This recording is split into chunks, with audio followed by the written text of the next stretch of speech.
ओम शांति। 27/8/2022 की साकार मुरली है। सुनेंगे ईश्वरीय महावाक्य को ईश्वर के शब्दों में। सुनते हैं बाबा ने आज क्या कहा है। मीठे बच्चे, तुम इस बेहद लीला रूपी नाटक को जानते हो। तुम हो हीरो पाल्टेधारी। तुम्हें बाप ने आकर अभी जागृत किया है। प्रश्न में कहा, बाप का फरमान कौन सा है जिसे पालन करने से विकारों की पीड़ा से बच सकते हैं। उत्तर में कहा, बाप का फरमान है, पहले 7 रोज भट्टी में बैठो। तुम बच्चों के पास जब कोई आत्मा 5 विकारों से पीड़ित आती है तो उसे बोलो कि 7 रोज का टाइम चाहिए, कम से कम 7 रोज दो तो तुम्हें हम समझाएंगे कि 5 विकारों की बीमारी कैसे दूर हो सकती है। जास्ती प्रश्न उत्तर करने वालों को तुम बोल सकते हैं कि पहले 7 रोज का कोर्स करो। गीत चला। ओम नमः शिवाय। ओम शांति। बच्चों ने बाप की महिमा सुनी। यह जो बेहद की लीला रूपी नाटक है, उनकी लीला के आदि मध्य अंत को तुम बच्चे जानते हो। फिर बाबा ने कहा, वो लोग समझते हैं कि ईश्वर की माया अपरम अपार है। अब तुम्हारी बुद्धि में जागरूकता आई है और तुम सारी बेहद की लीला को जान चुके हो, परंतु यथार्थ रीति जैसे बाप समझा रहे हैं ऐसे बच्चे नंबरवार पुरुषार्थ अनुसार ही समझा सकते हैं। मनुष्य उन एक्टर्स को देखने के लिए उनके पिछाड़ी भागते हैं। तुम समझते हो यह बेहद का ड्रामा है जो दुनिया के मनुष्य नहीं जानते। गाया जाता है, मनुष्य कुंभकर्ण की आसुरी नींद में सोए पड़े हैं। फिर बाबा कहते हैं, अब रोशनी मिली है तब तुम जागे हो। यह भी कहेंगे, हम तुम सब सोए पड़े थे, अभी तुमको पुरुषार्थ करना है। वह तो कह देते हैं, ईश्वरीय सर्वव्यापी है, वह अपने से ऐसी ऐसी बातें कर न सके। अपने से तुमको बातें करनी है। हम आत्माएं बाप से मिली है। बाप ने कितना जागृत किया है। फिर बाबा ने कहा, उनको निराकार ही कहते हैं, परम पिता परमात्मा कहते हैं तो बाप हुआ ना। सिर्फ परमात्मा कह देने से पिता अक्षर नहीं आता, तो सर्वव्यापी कह देते हैं, इसीलिए मनुष्य को कुछ समझ में नहीं आता। जैसे तुम भी नहीं समझते थे, बाप आकर पतितों को पावन बनाते हैं, यह किसको पता नहीं है। तुम बच्चे अभी कितने समझदार बन गए हो। आदि से लेकर अंत तक तुम सब कुछ जान गए हो। ड्रामा देखने जो पहले जाएंगे तो जरूर आदि मध्य अंत सारा देखेंगे और बुद्धि में रहेगा, हमने यह देखा है। फिर बाबा ने कहा, परंतु रोज बैठना भी बड़ा मुश्किल है। सुनने से ही घबरा जाते हैं। समझाया जाता है, यह क्योंकि कहा जाता है क्योंकि आधा कल्प से तुम रोगी बने हो। 5 विकारों रूपी भूत लगे हुए हैं। अब उनसे तुम पीड़ित हो। तुमको युक्ति बतलाएंगे कि कैसे इस पीड़ा से छूट सकते हो। बाप को याद करना है, जिससे तुम्हारी पीड़ा हमेशा के लिए खत्म हो जाएगी। बाप का फरमान है कि 7 रोज भट्टी में बैठना है। गीता भागवत का पाठ रखते हैं तो भी 7 रोज बिठाते हैं। यह भट्टी है, सब तो नहीं बैठ सकते। कोई कहाँ है। आगे चलकर बहुत वृद्धि को पाएंगे। यह सब है रुद्र ज्ञान यज्ञ की शाखाएं। फिर बाबा ने कहा, जैसे बाप के बहुत नाम रखे हैं, वैसे इस रुद्र ज्ञान यज्ञ के भी बहुत नाम रखे गए हैं। रुद्र कहा जाता है परम पिता परमात्मा को। सो तुम जानते हो राजस्व अस्मवेद अर्थात यह रथ इस यज्ञ में स्वाहा करना है। बाकी जाकर आत्माएं रहती है, सबके शरीर स्वाहा होने है। होलिका होती है ना, विनाश के समय सबके शरीर इस यज्ञ में स्वाहा होंगे। सबके शरीर की आहुति पड़नी है, परंतु तुम बाप से पहले वर्षा लेते हो। जाना तो सभी को है, रावण का बहुत बड़ा परिवार है, तुम्हारा है सिर्फ दैवी परिवार छोटा, आसुरी परिवार तो कितना बड़ा है। फिर बाबा ने कहा, समझाया है, पहले हमेशा स्त्री को एडॉप्ट करते हैं, फिर रचना रचते हैं, वह तो है कुक वंशावली। यह सारी रचना है। मुख वंशावली तुम उत्तम ठहरे क्योंकि तुम श्रेष्ठाचारी बनते हो। बहुत लोग समझते भी है, फिर भी 7 रोज देते नहीं है तो समझा जाता है यह अपने घराने का अनन्य नहीं है। अनन्य होंगे तो उनको बड़ा अच्छा लगेगा। कई 5, 8, 15 दिन भी रह जाते हैं, फिर संग न मिलने कारण गुम हो जाते हैं। विनाश नजदीक आएगा तो सबको यहाँ आना ही है। राजधानी स्थापना होनी ही है। नंबरवार जैसे कल्प पहले पुरुषार्थ किया है वह अभी भी करेंगे। तुम्हारी बुद्धि में है हम बाप से वर्षा ले रहे हैं पुरुषार्थ अनुसार। फिर बाबा ने कहा, भारत को ही प्राचीन कहते हैं, तुम जानते हो हम 100 देवता थे, फिर 84 जन्म पास किए, अब फिर बाप के पास आए हैं वर्षा लेने। बाप आए हैं पावन बनाने, पतित बनाता है रावण। हम बेहद के मुख्य ऑलराउंड पाल्टधारी है।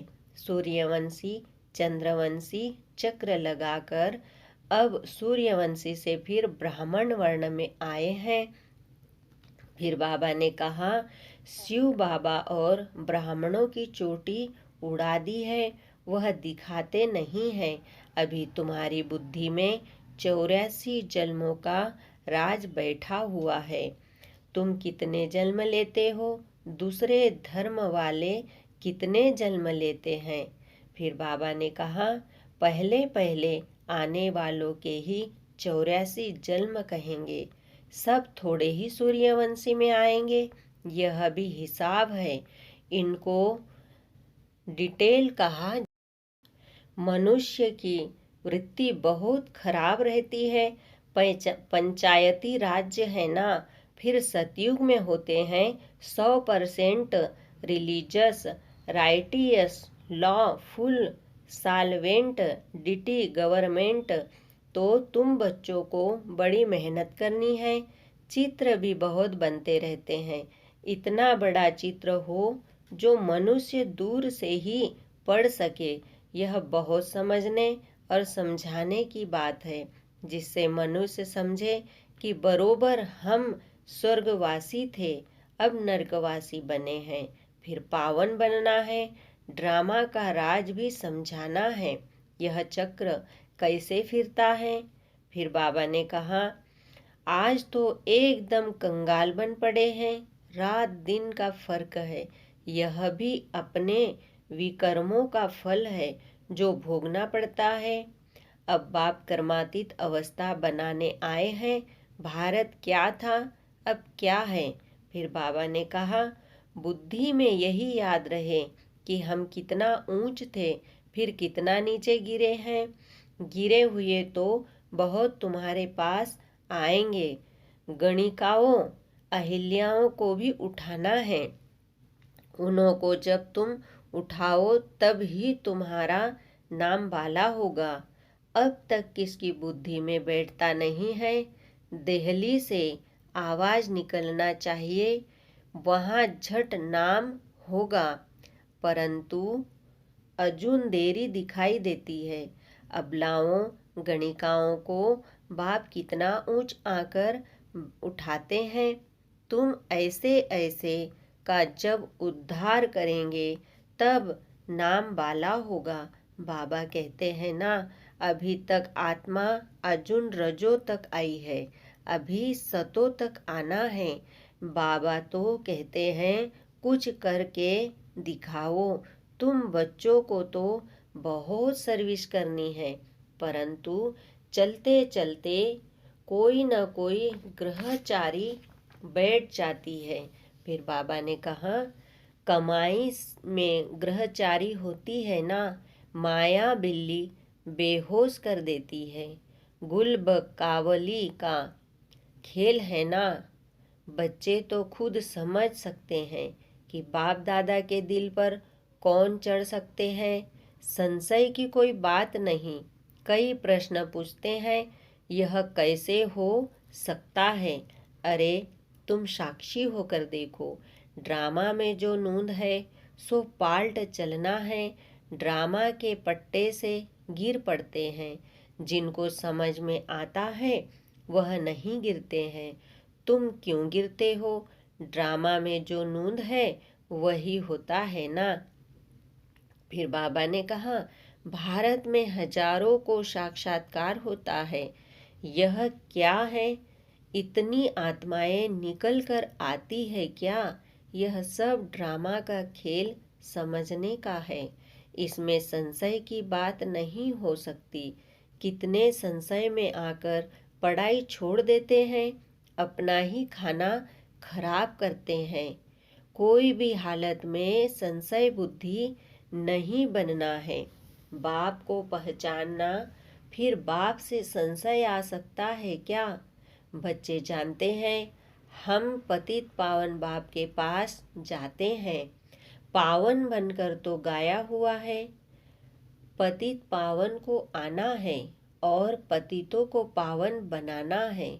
जो बनेंगे वही पवित्र दुनिया में चलेंगे और अमर बनेंगे। बाकी जो पवित्र नहीं बनेंगे वह अमर नहीं होंगे। फिर बाबा कहते हैं, तुम अमर दुनिया के मालिक बनते हो। बाप कितना ऊंच वर्षा देते हैं। पवित्र ऐसा बनते हैं जो फिर 21 जन्म पवित्र रहते हैं। सन्यासी तो फिर भी विकार से जन्म लेते हैं, अमरपुरी के लायक नहीं बनते हैं। अमरपुरी का लायक बाबा बनाते हैं। यह अमर कथा पार्वतियों को अमरनाथ बाबा स्यों ही सुना रहे हैं। बच्चे आए हैं बेहद बाबा के पास, वर्षा तो लेना ही है ना। यहाँ सागर के पास आते ही हो रिफ्रेश होने के लिए, फिर जाकर आप समान बनना है। तो बच्चों का भी यही धंधा हुआ। अच्छा, मीठे मीठे सिखिलिदे बच्चों प्रति माता पिता बाप दादा का याद प्यार और गुड मॉर्निंग। रूहानी बाप की रूहानी बच्चों को नमस्ते। हम रूहानी बच्चों की रूहानी बाप दादा को याद प्यार गुड मॉर्निंग नमस्ते। धारणा के लिए मुख्य सार है। सुनते हैं फर्स्ट पॉइंट को। किसी भी बात में संशय नहीं उठाना है। ड्रामा को साक्षी हो देखना है। कभी भी अपना रजिस्टर खराब नहीं करना है। सेकंड पॉइंट, कर्मातीत अवस्था तक पहुंचने के लिए याद में रहने का पूरा पुरुषार्थ करना है। सच्चे दिल से बाप को याद करना है। अपनी स्थिति का टेम्परेचर अपने आप देखना है। बहुत सुंदर वरदान सुनेंगे। संतुष्टता के खजाने द्वारा हद की इच्छाओं को समाप्त करने वाले सदा संतुष्ट मनी भव। वरदान का डिटेल है। जिनके पास संतुष्टता का खजाना है उनके पास सब कुछ है। जो थोड़े में संतुष्ट रहते हैं उन्हें सर्व प्राप्तियों की अनुभूति होती है, और जिसके पास संतुष्टता नहीं तो सब कुछ होते भी कुछ नहीं है, क्योंकि असंतुष्ट आत्मा सदा इच्छाओं के वश होती है। उसकी एक इच्छा पूरी होगी तो और 10 इच्छाएं उत्पन्न हो जाएगी। इसलिए हद के इच्छा मात्रम अविज्ञा तब कहेंगे संतुष्ट मनी। स्लोगन है, स्मृति का स्विच सदा ऑन रहे तो मूड ऑफ हो नहीं सकती। ओम शांति। शुक्रिया बाबा, शुक्रिया। ओम शांति, ओम शांति, ओम शांति।